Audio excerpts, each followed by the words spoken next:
নমস্কার দর্শক বন্ধুরা, আজকে আমি একটা গুরুত্বপূর্ণ জিনিস যেটা আমি দেখাতে চলেছি।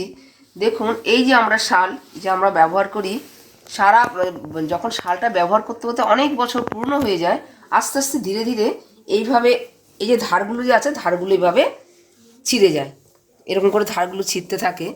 তো এইটা আমার একটা কাশ্মীরি শাল, আমার নিজেরই একটা কাশ্মীরি শাল। তো আজকে আপনাদের এই জিনিসটা করে দেখো, এই যেভাবে ছিঁড়ে গেছে, এটা কোথাও আমি যখন বেরোই সামনে যখন এই ছিঁড়াটা পরে দেখতে ভীষণই বাজে লাগে। তো এইটারই আজকে একটা উপায় আমি বার করেছি। এটাকে আমি দেখুন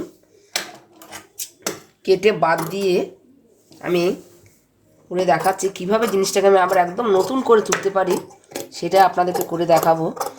তো সেটাই দেখাতে যাচ্ছি, সেটা হচ্ছে কেটে আমি জিনিসটাকে আমি পিকু করে নেব সাইডগুলোকে। দুটো সাইড আমি যখন পিকু করব ঠিক আগের মতন নতুন হবে। আর এই ছেঁড়া জিনিসটাকে আমি বাদ দিয়ে দিলাম, দেখতেও সুন্দর লাগবে।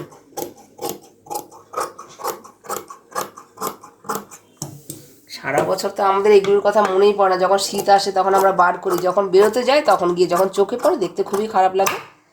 তাই জন্য আজকে উপায়টা বার করেছি, এটারই আমি একটা পিকু করব।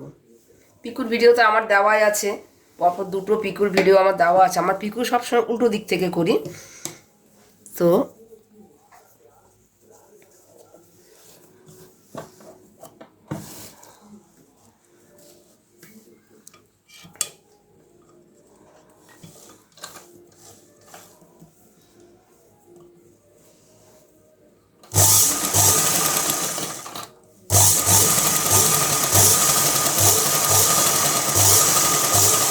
একটু দেখিয়ে নিই আপনাদেরকে। দেখুন, এইভাবে ধারটাকে পুরো সুন্দরভাবে এইভাবে ধারটা পুরো আমি মুড়িয়ে নিচ্ছি।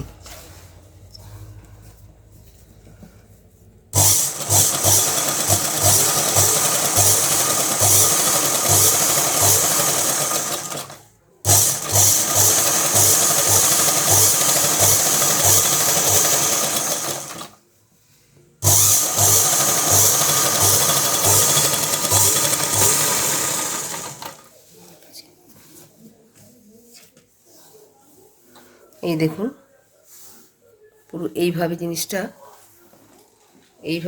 এইভাবে করে করছি। যেহেতু শালটা ভারী বলে একটু সময় লাগছে, একটু আস্তে আস্তে করে করতে হবে। অনেক সময় করতে করতে সুতোও কেটে কেটে যায় আমাদের, অনেক সুতোটা লাগাতে হবে। তাহলে হয়ে গেল আমার দুদিকটাই আমি করে নিয়েছি পিকো। এইটা আমার সোজা দিক, এইটা আমার উল্টো দিক, এইটা আমার উল্টো দিক, এই সোজা দিক, দুদিক দুটো সাইড আমি পিকো করে নিয়েছি। এই পাশটাও করে নিয়েছি।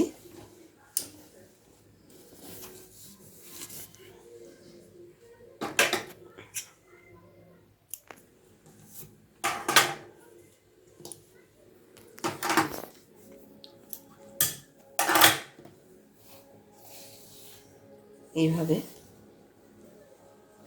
দুটো সাইড আমার পিকো হয়ে গেছে সুন্দরভাবে।